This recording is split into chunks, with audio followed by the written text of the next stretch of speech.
that they get before they go to bed. Oh, there's treats inside the cage?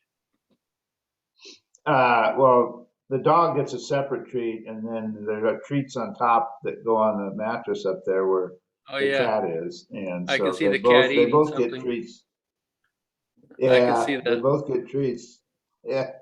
How old are your Yeah, pets? and the cat is, now cat has just turned, it's 13 this year, I believe.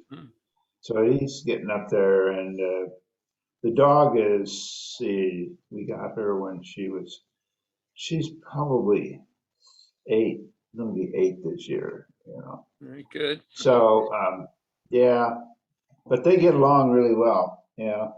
It's really funny, the cat will come up and lick the dog, you know, and just kind of like, you know, like some affectionate licking, and it's really funny. So yeah, they're very lovable pets, you know. Very well behaved, it looks like. Yeah, they love, you know, they get in their routines, so they just are part of our routine through the day and the evening, and they learn that, and they just, you know, they have this routine right along with us. So you know, it's before we moved here, they could get outside, and here we just have a balcony. And it's been down in the 40s. It's cold at night, so we don't let them outside in the night that much now because it's a little cold. During the day they can go outside there, but they can't walk. There's not as much room for them, which is kind of a downside of living here. But dog gets walked. She gets walked a couple times every day. Did your cat used to be an outdoor cat? No, he's always been inside, but where we were living before, we had a patio area that was totally fenced in and closed. So we could just let him outside, you know, and he would chase lizards and bugs and stuff. And hi, Tim. Hi. So he would, you know, he had fun doing that. And he did the same in Santa Barbara. We could let him out into this enclosed area. So you live on a second floor? You have a patio, balcony? Yeah. We have a great view. I mean, it's beautiful. We look out onto a grassy area. I mean, you wouldn't think you're living in the desert. Which way you're facing? Which way is your patio facing? We're facing northeast. Yeah. So which is very nice because you don't get the hot sun in the summer, setting sun, and you don't get a hot rising sun. So it's a great orientation. It really is. So it never gets really hot from, you know, super hot from the sun. So that's really good. So when this was offered to us, what? There's no such thing as not hot in Arizona. Oh no, listen, Tim, that's a big misunderstanding. That's a big misunderstanding. We have some of the most gorgeous weather in the entire country here. It's in the 70s, upper 60s, 70s. It's gorgeous. Day after day of sun, no marine layer to worry about, clear nights. I mean, it really is. I'm not kidding you. It's for one whole month. Beautiful. For how long? It goes on for about 9 months. No, for 9 months. 9 months. Oh, there's only 3 months out of the year. There's only 3 months out of the year here that it gets really, really hot. Yeah. I mean, you know, where it's like gets into 100 and 110 and all that. Yeah. And, you know, it is hot during the summer. There's no question about that. But, you know, everything's air conditioned, and that's one of the reasons this area is growing so fast. People are discovering this. And the Maricopa County is one of the fastest growing areas in the entire country right now. The biggest thing that's going to hold it back is water, because water is a really becoming a big problem because of the Colorado River, because the reservoirs aren't getting full, and Lake Powell, you know, so Arizona is part of a group of states that takes their water from the Colorado River. So that's the thing that's going to slow down development, is there's just not enough water.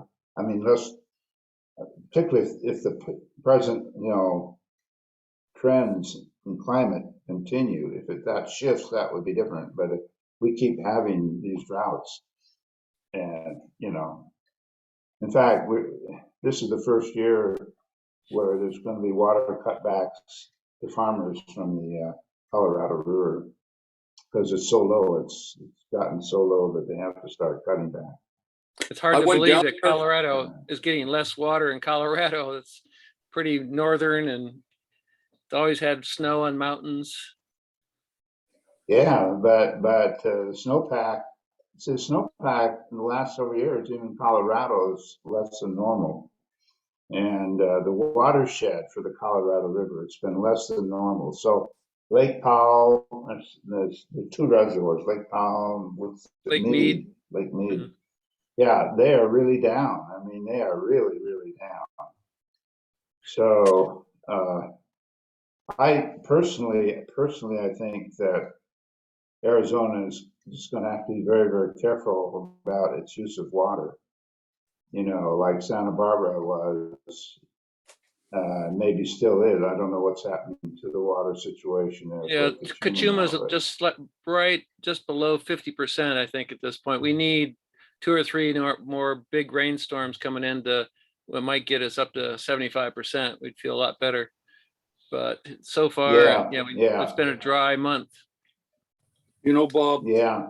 I used to fly down to Phoenix with a group of teachers and a lot of different people, and we'd go down to play golf in the month of March. It was a kind of a Easter. I mean, yeah, it was a spring break for the colleges, and it was wild. We had great golf weather and everything, but there was a drought in Santa Barbara one year, and we couldn't use water there.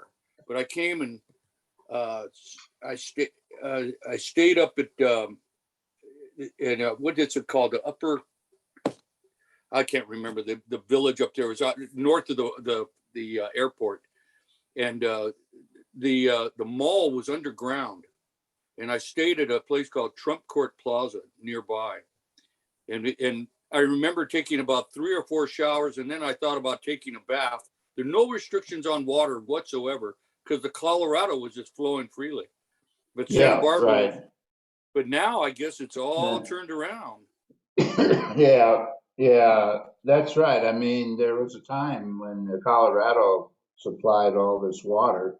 And see, Mexico also has rights to the Colorado River. So it's not just the US, and because it flows down into Mexico. So there are several states and Mexico that have rights to the water. And there are these complicated agreements, you know, they have to abide by. Yep. And when the reservoirs get down to a certain level, those agreements kick in. So they have to, by law, by the agreements, start cutting back. So yeah, I think it's time we should go ahead, Bob.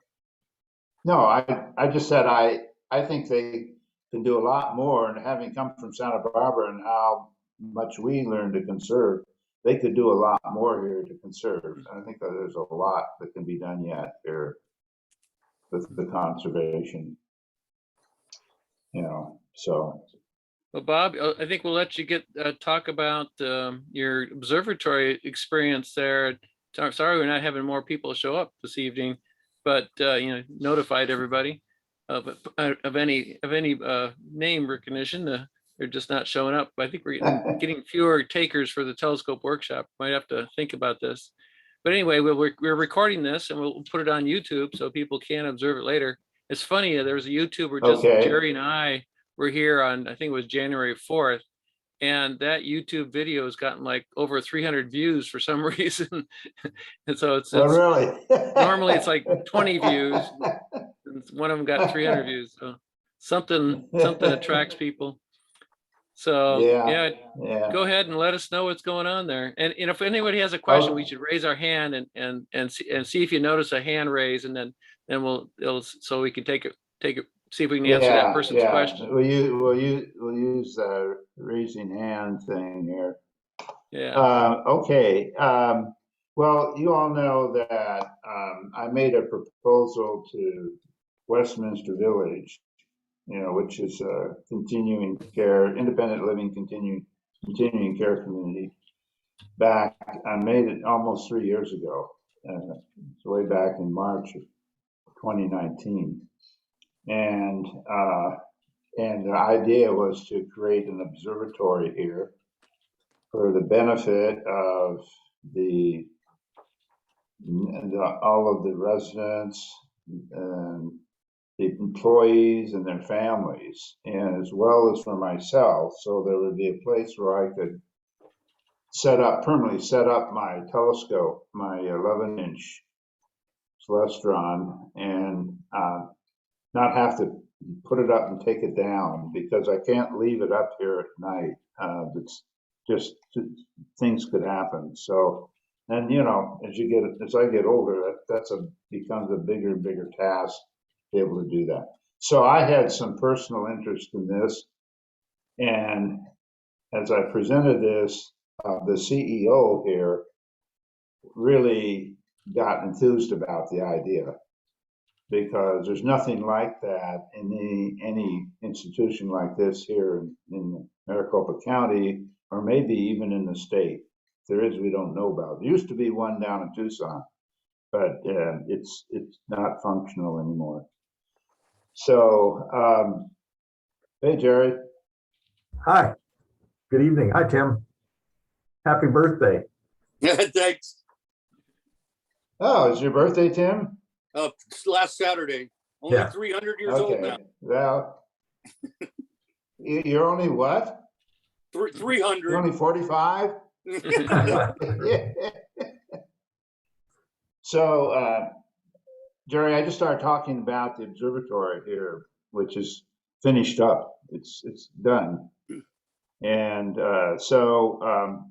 just wanted to share with you some of the stuff we went through in getting to where we are.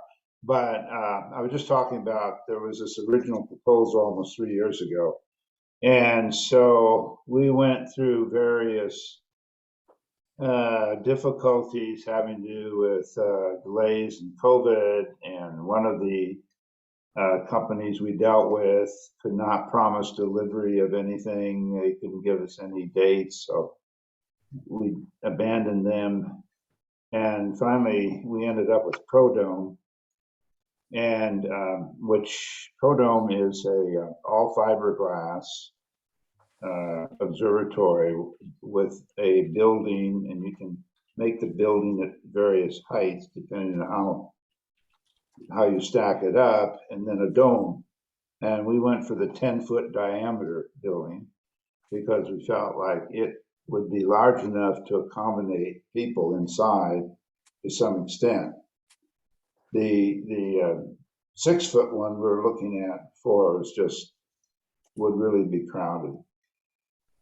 So it's absolutely crucial in a project like this that the administration's behind it. I mean, never would have happened without our CEO being enthusiastic.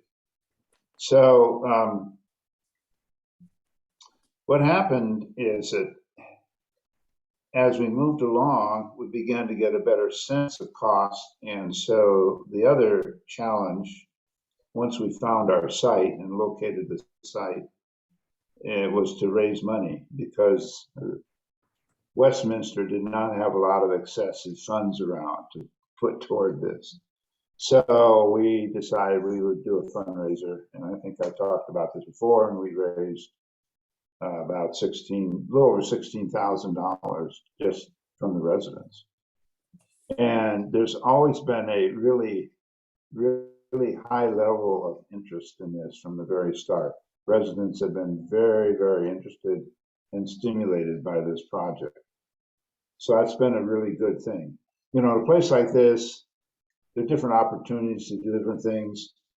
but there's nothing at this kind of level at all. So for those who really wanted to have more of a challenge, it really is, it was exciting for them. So anyway, we ordered the ProDome 10, and it came in a huge crate that weighed 1,000 pounds, and it was all in these different sections and pieces, and we had to assemble it all. So the first thing we learned is that the timeline that they told of taking 2 men, 2 days to assemble this was wildly optimistic. In fact, it was the there's record. no way. There's no way. Yeah, so we laid out all these pieces, and the CEO actually really enjoys projects like this. He's a real hands-on guy, and he does a lot of woodworking work, and he loves tools. And so he really got into it, and he kind of led the assembly of it along. And then there were some other staff members as well. So once we got it there, it took us a while to put it together. Much longer than I thought. It was going on for a couple of months, trying to get us all assembled and put together. And You needed those 2 guys there. what's that? You needed those 2 guys there that could do it in 2 days. Right. I don't know where they were. I don't know. So, and the instruction manual really left a lot to be desired. It's one thing I'm going to talk with Jerry about, not you, the owner. He needs to have he needs to have a professionally done manual. He needs somebody to come in and put it together with illustrations and all that. Spend several $1,000s on that. It'd be a really good investment, because it was trying to figure out what was going on was a challenge. So anyway, we kept working at it, and then the slab that it's put on, we had the slab poured a year or so ago, and that was nice and level. So a level foundation is absolutely critical. If your foundation's not level, creates all kinds of problems. And when you have errors putting something together like this, they show up later. So you've got to make sure everything's done correctly as you move along. So keeping it level is not a problem. Keeping it round was a real challenge, because if it's out of round, then the track is not round, and the dome will not rotate. I mean, it gets stuck.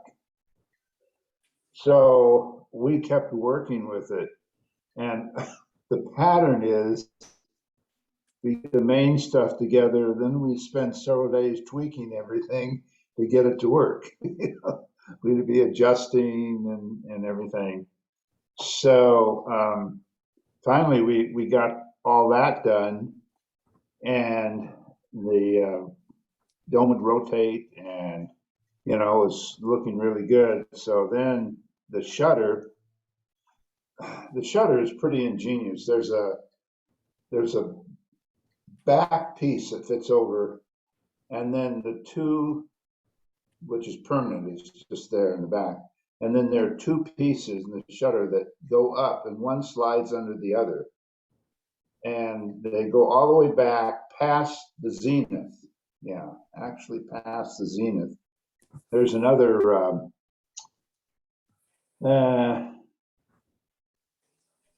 thing that shows up, but there's yeah, here you go. Yeah, so you'll notice that on the right-hand side there is the cover, and then there's a top shutter which goes back, and the front shutter goes under it. So there's the base ring, the one ring, those of which the wheels are on, and then we had two rings below that, which we ordered in addition to give it some height. That gives the building some height. So that the top of the dome is about 8 feet above your head. So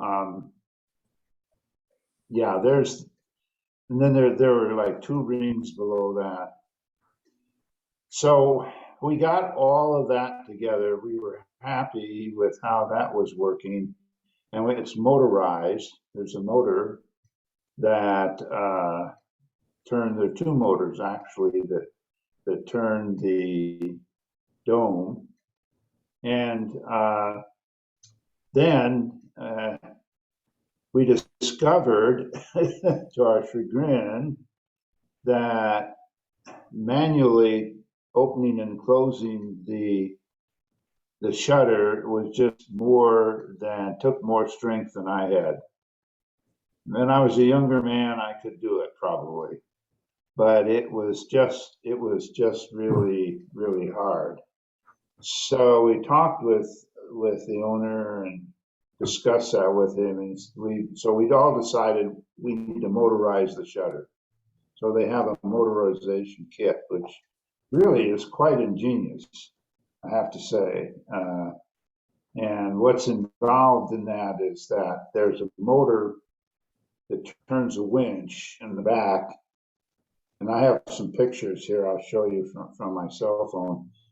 The wires come out from this motor and they go up over, and they will actually pull the shutter back to open it past the zenith, and it will also, by reversing, will pull it down to close it.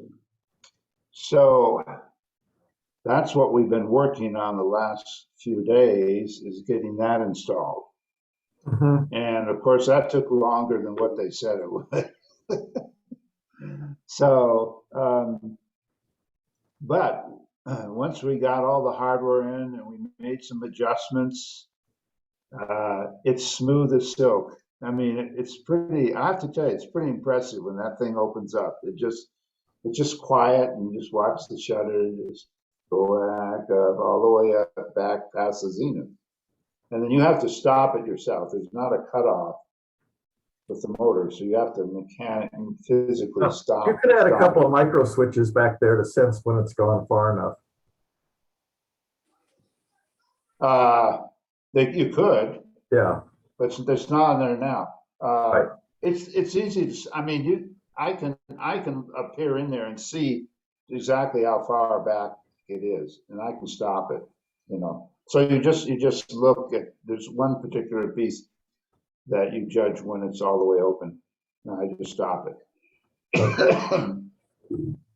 So you could do that. I mean, that's true. So anyway, we've got that on there, and so now I'll show you. See, I'm having trouble with our internet here and trying to get these photographs downloaded into my computer. They're changing the whole internet setup here in our community, and it's a mess. So I'm hoping we'll get through this okay. You can hear me all right. Okay,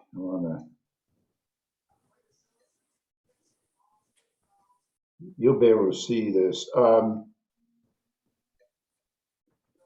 Okay. You see this? yeah. These white things, okay, those are the shivs that the wires go on. Mm-hmm. And this little white thing above the top, that's the motor windlass that actually pulls shutter back and also brings it back forward. It just reverses. So it uses these very they're thin but very strong stainless steel wires. So once we made all the adjustments, that is really fabulous to have. And right over here. So your telescope inside is on a tripod. That's correct. It's not on a permanent. Actually, it's on a tri-pier. It's on the Ioptron tri-pier, right? Okay, but there's not on a pier in the ground. Oh, so there's nothing in the ground. There's not what? There's nothing in the ground. Right. That's correct. Okay. Now, the reason we might go ahead eventually, and I mean, Ioptron makes a pier that you bolt, that has to be bolted to the slab. And the reason I was reluctant to do that is that we get some vibration. We get some vibration from nearby traffic. We're right by an on-ramp on the freeway. So the tri-pier has, it has on it vibration pads. So I decided out first and see how it goes, because it may absorb some of the vibration. I was a little concerned about if I put the pier right on the cement, we might get more vibration. So anyway, I'm going to try that and see how it goes. But this tri-pier is really heavy duty. I mean, it is super, super steady.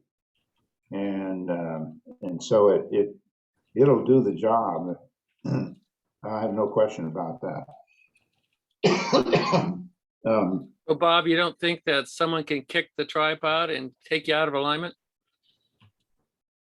No, because the legs don't go out like a regular tripod. They extend much closer into the telescope. So by having people there and watching them, I don't think that's going to be a problem. And also the legs are really, I mean, you have to put a lot of force to move them. You might consider putting little blinking red lights on those tripod legs. That's always kind of a good thing to do. And then people know, and also on, if you have a balancing weights, I have a red blinking light on the tip of my where the weights are, so I don't hit my head on those. Yeah. No, that's something I thought about doing. We might do that. Put some lights on there, right?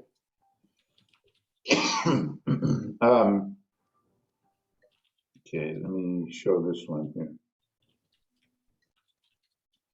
Okay, this shows an interior view and gives you an idea of, you can see the motorized windlass back there. These things over to the right, they're copper, and so they're the contact points. So that up above, that's the dome that moves, and the lower contact points are resting on a ledge. So these are designed to come into contact with each other when the dome opening is above the door.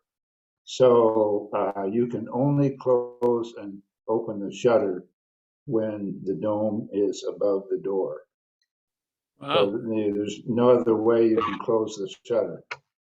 So it's a safety. I mean, you can't close, actually accidentally start closing the shutter.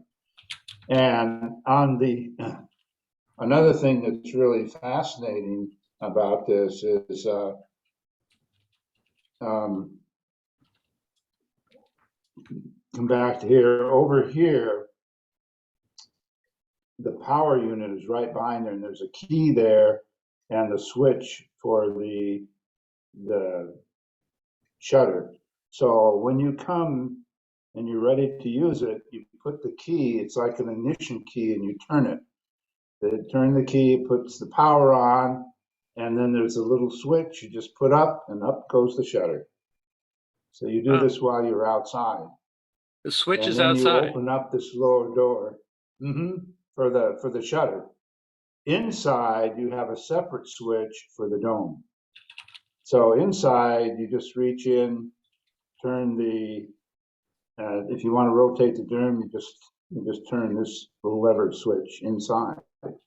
So the power box fits in right behind here inside with the shutter switch out, and inside is a switch for the dome, the motorized dome. It's very cool. It's a really, I think it's a great design. Is that And then when 120 you're done, volts? Yeah. Yeah, you have the power source is, well, it doesn't deliver 120 volts out from it, but it's 120, it's a regular 110 volt input. You just plug it in, but the volts going out, I think, is 12, but is pretty high amperage. Wow, it is high. So you know, it's a pretty ingenious design, and once we got it going, I think it's going to really be great. So we can let people in with this design. We can let them come in standing up. So they'll come in. So people in walkers can come in, and people come in standing up. Then what we'll do is we'll close the door, rotate the dome to where the telescope's pointing, show people what we want to show them, rotate the dome back to the door, and then open the door again and let them out and let the next group in. And because of COVID, everybody's going to have to be masked up. And we're going to try to keep people, we can get about 5 people in there one time, and try to keep them as far apart, as practical. And I think I mentioned, I have 7 residents helping me who will be there managing the people outside. We won't have all the 7 residents at one time. They'll take turns, but they'll guide people there and make sure that everybody gets there. And from the sitting room area, there's a lounge area nearby where we'll gather, and then they will make sure that everybody gets up to the observatory and then back out again. So they'll help. So I don't have to worry about that. I can focus on operating the telescope and telling people what they're seeing, and I don't have to worry about what's going on outside, whether people have fallen off the sidewalk or what or whatever. So yeah, they'll take care of that. So anyway, everybody is very excited about this now. They're all they keep asking, when's it going to be ready? So I just sent out an email to all the people who've been donors and say, get ready. It's just about ready to be there. So everybody's getting pretty excited. Anyway, Yeah, pretty close. That's a quick update. What's that, Jerry? It looks like it's pretty close. You show the dome finished. You say it operates, and you got your telescope in there. Should be first light pretty soon. Right. Well, tomorrow, if the weather's okay, I'm going to go down to the final polar alignment. Okay. And I've done a preliminary, but I'm going to do a final. I'm just waiting for the cleaning people to get out of there. They were in there today. I don't want to. We have a lot of just a lot of fiberglass dust and dust from the cement slab. Yeah. So yeah. Well, there it shows. There it shows putting the shutter up. Yeah, that's pretty much the size of our unit. It looks like the 10-foot diameter one. Now, you haven't tested this yet against a rainstorm, and I know you have pretty ferocious rainstorms sometime in Phoenix. Sometimes, yeah. We've had rain up there. The unit is bolted into this. It's bolted into the slab. Okay. bolts around the perimeter, and it's bolted into the slab. The other thing which is good is that we're in a pretty sheltered place, especially from anything coming from the northeast or northwest. Not the northwest, be more from the east. Yeah, it'd be from the northeast, east and southeast,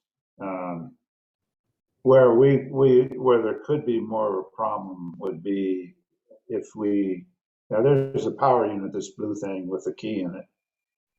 So that'd be more of a problem if it came out of this really heavy out of the southwest.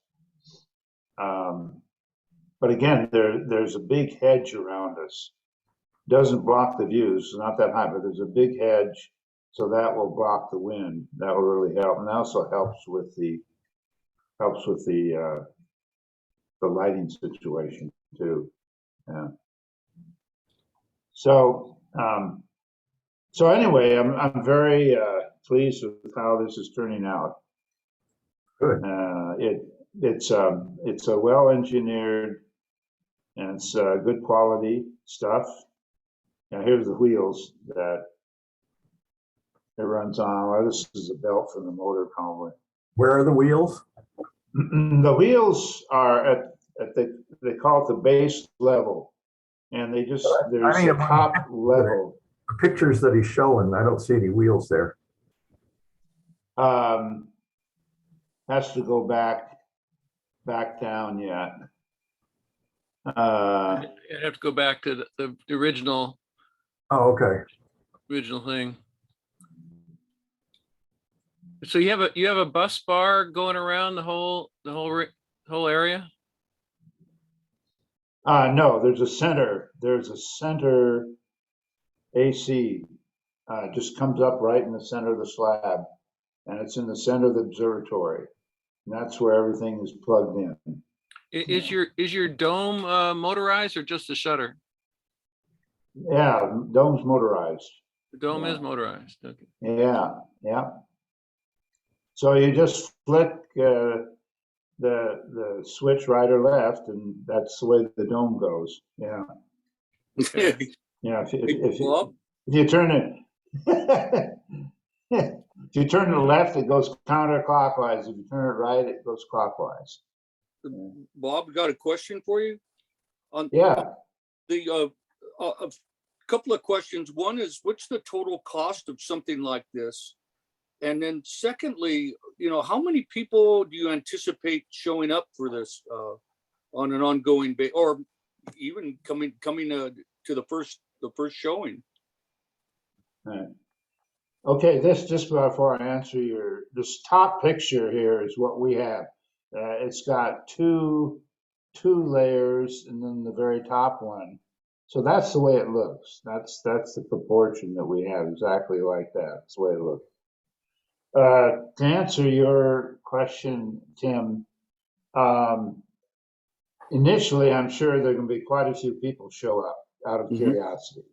Yeah. And eventually it'll probably go down because, people will come and they'll see the moon, and they may not want to see the moon again, or, and there'll be other things that will be showing that may not be interested in.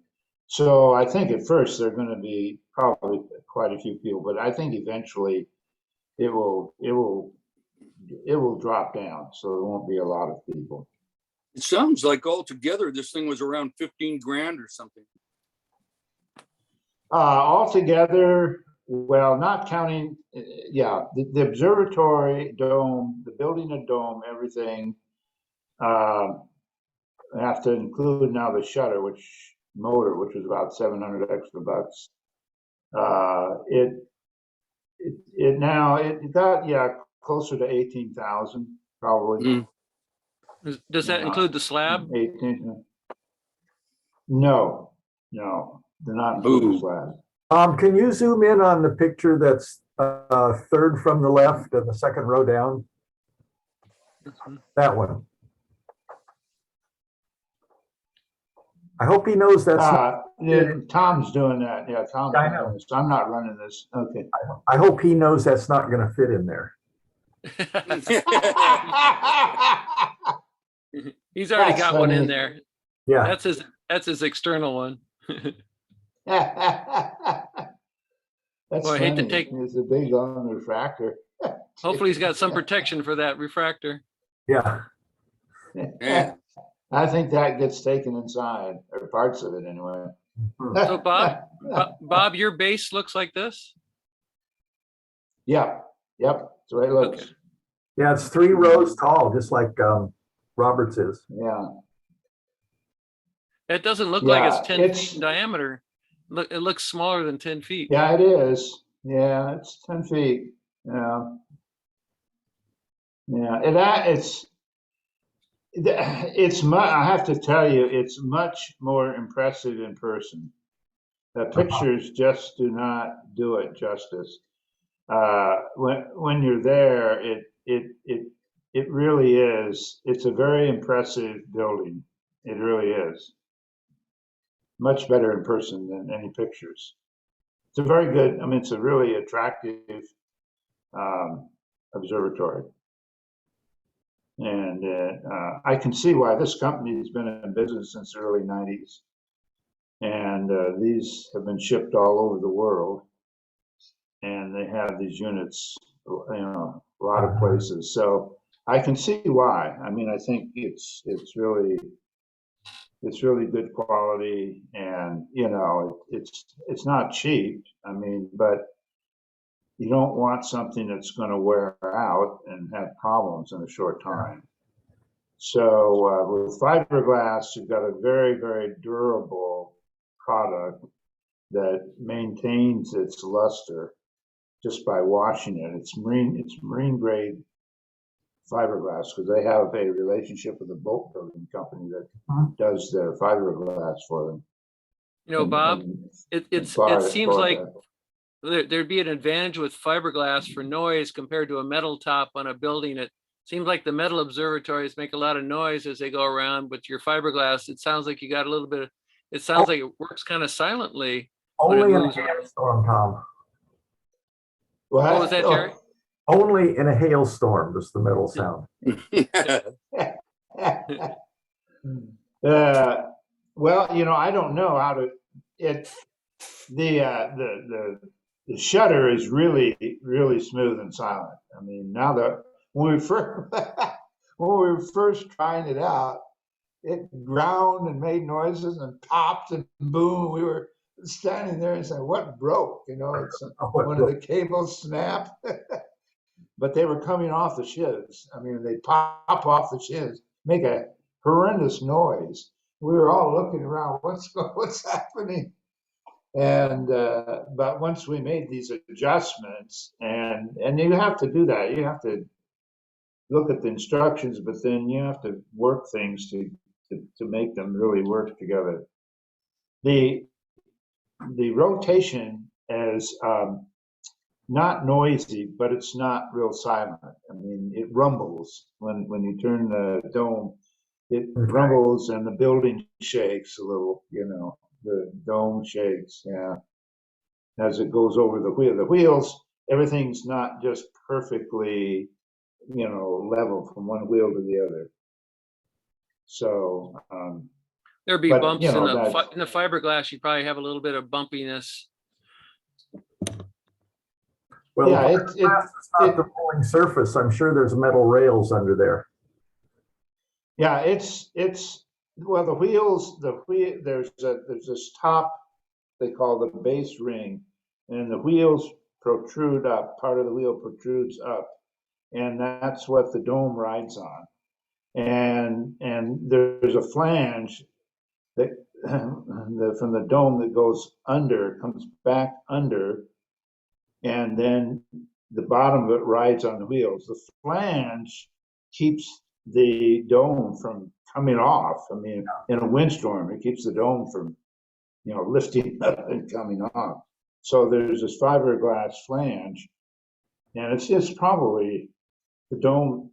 It probably is at least this wide or longer, and then it rides on these wheels. So as it goes around, the wheels, not every wheel is perfectly the same, so it bumps a little, and in time, there's few places where it binds a bit, and I have to push it, keep it going, particularly when it's going clockwise. When it goes counterclockwise, no problem.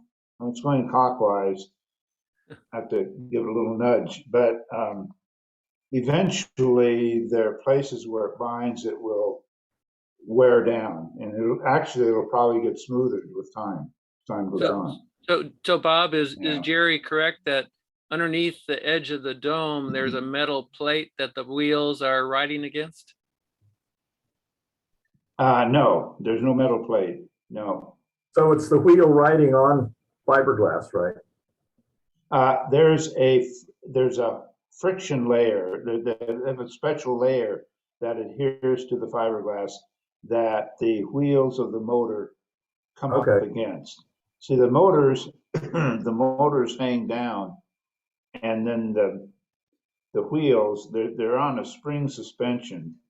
So then you put tension on this, and it pushes the motor wheels up against this abrasive layer, and that's what the motors get a hold of, and that's what makes them turn.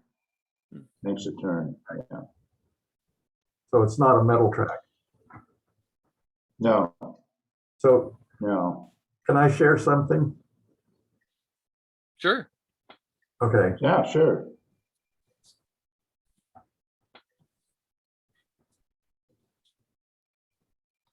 Jerry's been working in his backyard. Can you see this? Whoop, not that. Yeah. This. Nope. Dang, I got too many things. Too many windows. Close down some of them. Whoop. Huh. Oh, I must have closed that one. Stop share and share again. No, I got it right there. Now you can see it. Correct? Yeah. Yeah. So never mind the poppies in the background. This is looking straight down on the slab that we poured for my observatory. It's Oh yeah. It's square and it's 8 by 8 feet. And unlike I'm not gonna have a tripod on it. We put a sonotube around here and buried it in the ground. And so we poured the slab right on the sonotube. And then we dug out the sonotube down about 3 feet and spread it out so it's like an upside down mushroom.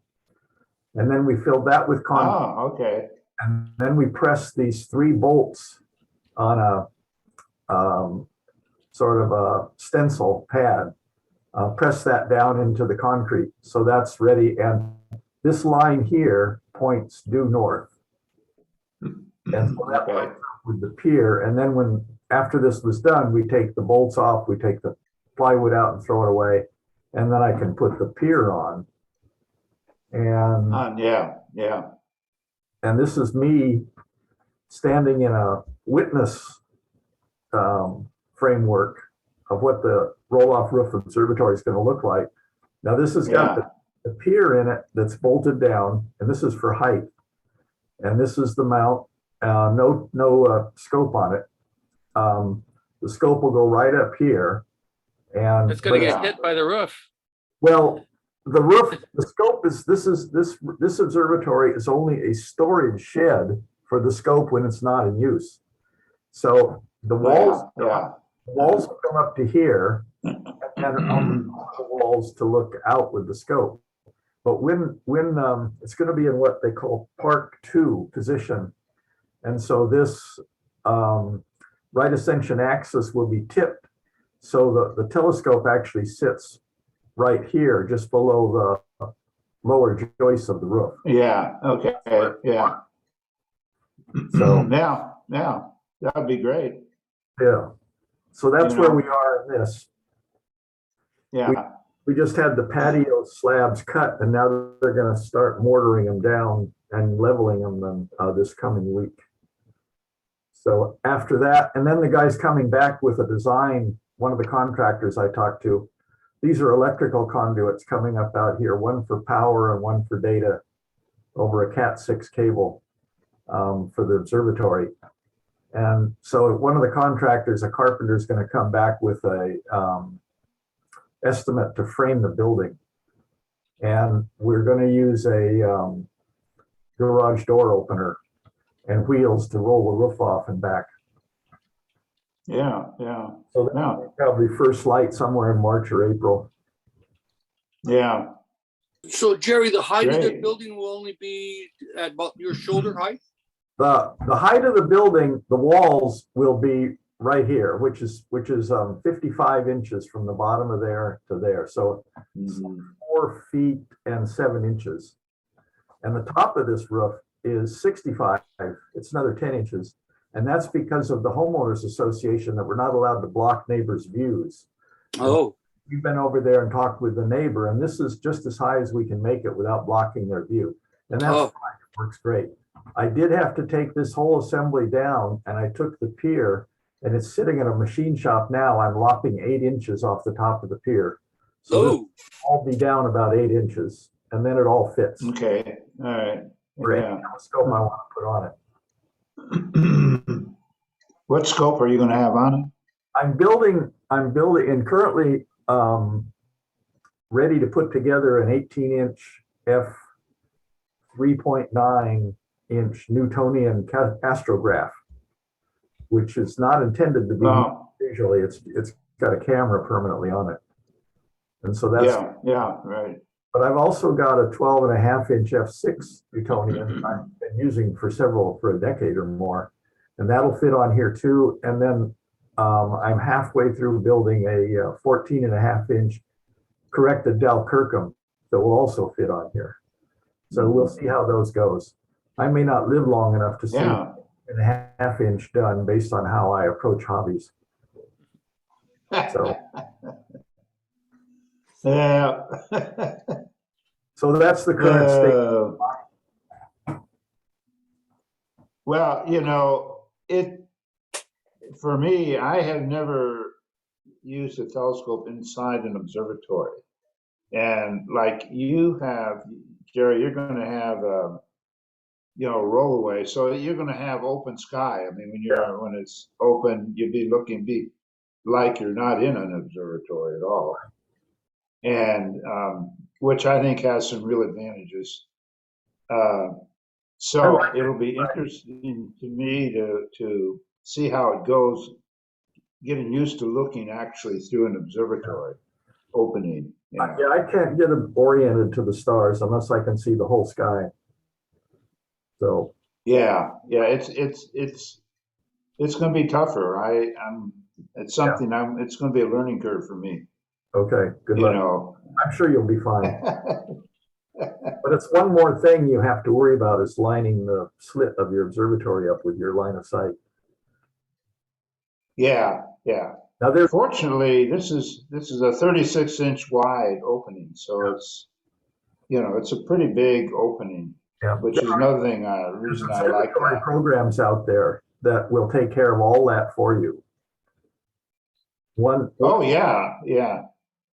Jerry, is that bolt? Is it true north or magnetic north? You think I'd fall for the magnetic north error?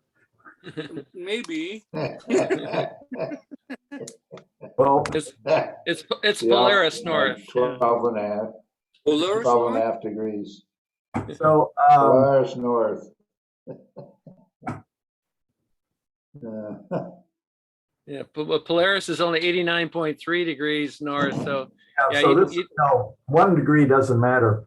I can move these bolts around up to about 20 degrees from this line.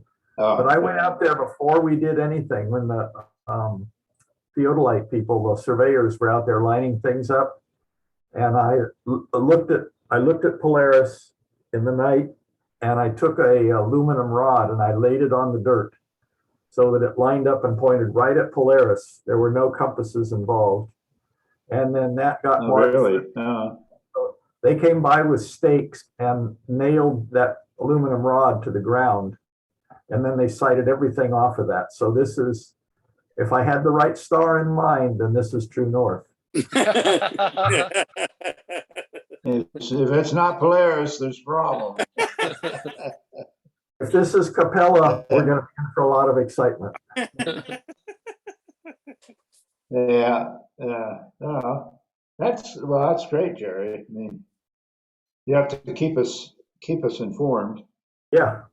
how it goes. Yeah. They're working on the patio now. I guess another week and a half or maybe 2 weeks, they'll have the patio finished and it'll all be a level surface that's firm. And so I can start, I can take the tube out back and start drilling it and putting the optics in it and building the telescope, which is just an assembly problem. I've got all the parts for it and I've got the mount.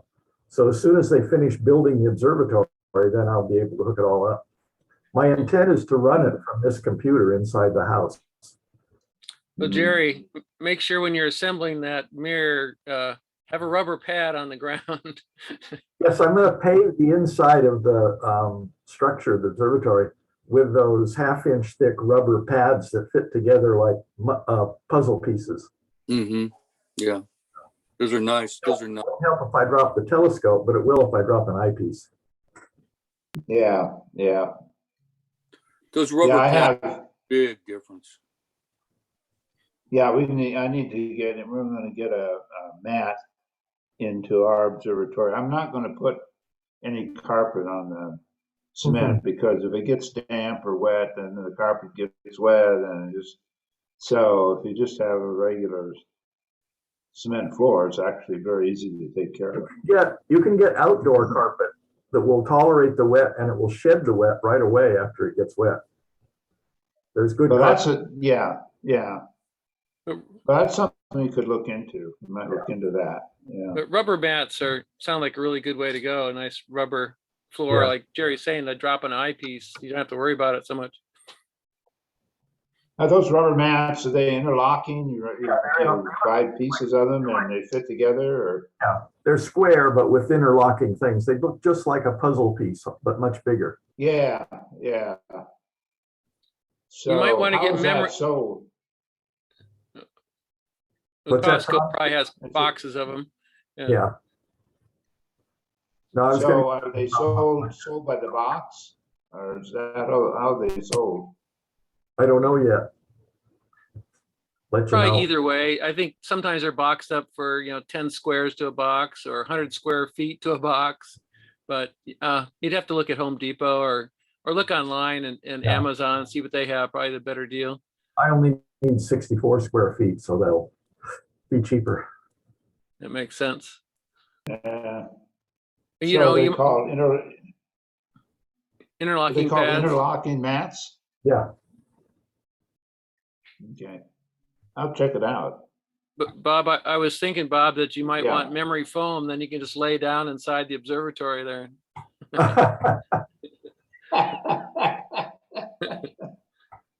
So that's it. So people have been kidding me. Well, Jackie gets upset with you, don't go to the doghouse. You go to the observatory.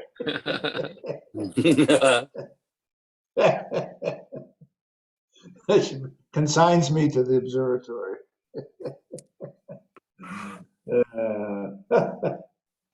So, well, that's great. Well, you guys, I'm gonna need to sign off because it's late here. It's 9:30, and I need to start heading for the bedtime here. Okay. So I've got to keep my strength up so I can stay out late at night. I was kind of hoping that Mike Chibnick would be here because he had some issues when he built his dome that with the water and all kinds of stuff, and you guys could have hashed it out on how you fine tune that dome. But it was really nice seeing some of the pictures Tom brought up to get an idea. Looks big and roomy. Yeah, it is. It is. It's quite roomy and big. Yeah, the one that Mike had, that's the one that we were looking at, and I'm really glad we didn't get it. Oh yeah, thanks for showing that. Yeah, yeah. That might be a really good alternative. This is the stuff that I was thinking of, these rubber mats. Yeah. Carpet tile modular squares also, and they have indoor, outdoor. They have a wide variety of electron. Yeah, I'll check that out. I'll take a look at that. Yeah. As long as those fingers don't stick up and trip people. Yeah. The outfit that Mike got his observatory from, it's called HomeDome, and it's a 6-foot diameter, which is a little bit tight, small for us, but he started having problems with deterioration of the material which is made. It's not made of fiberglass. It's made of some sort of plastic. So he showed us it was deteriorating, and he only had it for a year and a half or so, and it was getting some deterioration going. Bob, I have one more question for you. I ran into a fellow called Bob Gruenberg. I don't know if you remember him, but Bob Gruenberg he used to come to the workshops on and off. He'd show up and then he'd be gone for long periods of time. He just got an 11-inch edge, and I gave him your email address to contact you if he had any questions, because I guess it's still not here yet, or it might be here by now, but he had it on order with a Lowe's Mandy mount, and he's fully intending on doing astrophotography. So I told him to contact you because I think that's what you have, isn't it? The 11-inch edge? Yes. Mm-hmm. Yeah. So anyway, he's got your contact. He didn't call you or contact you? No, not that I know of. No. Okay. Well, he's got your contact. So if he has some issues, I told him that's the guy to talk to. Okay. Well, thanks, Tim. Sure, I'll be happy to if he gets in touch with me. Sure. Any way I can help. Okay. Well, I hope you don't mind. I just thought it was a good fit. No, I don't mind at all. So I'm going to try to be present here for part of the meeting anyway. There's an hour difference now. Well, in the summer, everything we're the same as California, we're in the same time. And it's a lot easier, but the hour difference, it makes a difference here on the back end. So anyway, I will, next time we meet, I'll just let you know what's happening, because we will, by the next time we meet, I will have had personal first light. I will have it operating and looking and seeing what things look like through I see lots of the slot of the telescope. Well, thank you, Bob, for hanging out with us tonight. And letting us know what's going on. Okay. Yeah. It's a pleasure always. So I'll talk with you guys later. Okay. Bye. Hey, good evening. Right. Bye-bye. You hang up. So Tim, Jerry, have anything you want to share at all? Go ahead, Tim. I have one short thing to talk to you about, and that was that I thought I'd better get going back on this 8-inch mirror again. A few weeks ago now, I'm in the middle of a lot of honeydew projects here at home. I've got a lateral sewer line that I'm working on. So. Yeah. Oh, fun. It's funny when Bob was talking about how, they say, well, it'll take you 2 days. And, it takes you 2 days to get the tools out. I was working with an old router I had yesterday, and I have a little router, a Porter cable router with a little cable. And, and I'm routing this stuff, and, I got all the stuff out. I get just ready to roll on it. And I changed the bits in the router, put it back in the table, and flipped the switch, and nothing. And it took the afternoon to figure out it was just a kink in the power cable. And then I ended up, going all over town trying to find parts for that sucker. And I think that the Porter cable, they're not even making them anymore. So I had to kind of get inside of it and replace a little wire. Anyway, it reminded me when he said that the 2 days was a really optimistic time. That's so true. The real danger at home is when your wife starts referring to your toolbox as the toolbox. Things start disappearing and you have to hunt for them. Yeah. So, Tom, I wanted to talk to you about one thing. It's been 3 years since Paul Wynn died, and we've still got the memorial to him up on our website. I think we need to take that down because we've had 2 other people without memorials up on the website that have passed away. And we need Jerry, yeah. Either just keeping it up to date or just not put up who died. Yeah, I can probably shift it to a different area just for in the back somewhere. But we need to give equal time to the other people that have passed too. Okay. Let me just finish real quick on the little 8-inch real quick. Right. Go ahead. A few weeks ago, I did I went back and I pressed out the 8-inch and the medium size tool. Jerry, I ran 2 sessions of probably about 8 minutes each.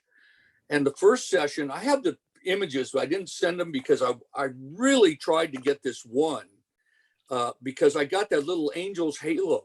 It went all the way around. And I was going, wow, nice. But not the first 8 minutes. That didn't happen. I still saw errors and I thought, you know what? I'm going to try to take this image.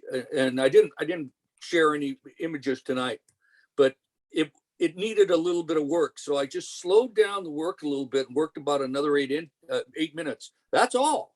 And I took a look at it with the Ronchi and I switched out to the knife edge. And Jerry, I got that angel's halo all the way around. Excellent. I tried to get it back so I could take a picture of it, and I never did it. But I got it that one time, and I was just so delighted that I think I got that edge just right. Okay. And the figure, if anything, I need to just test it now and try to get some numbers. And then once I get there, it's still not right, but it's getting close. Okay. Good. So that's it for me. Yeah, love to hear about that. Yeah. Okay. As long as you match the quality of the James Webb, you'll be okay. Oh yeah, that's a deal. I looked at some of Mike's articles on the bath interferometer, and that's so intriguing to me. But hearing him how he's gone through all these issues, it just sounds like it's a real. It sounds like something that takes a lot of knowledge and a lot of really tinkering around with it to get it to work right. Jerry, I'm starting the thing, and I'm just getting to the point where I'm starting to tinker around with it. So I'll let you know. Yeah. Okay. all right. Whoa, what's that? I gotta go. Bye. All right, it's time. Okay. We'll call it for tonight. Yeah, it sounds good to me, Tom. All right, Tim. Talk to you soon. Take care, okay? Yep. Thank you. Bye.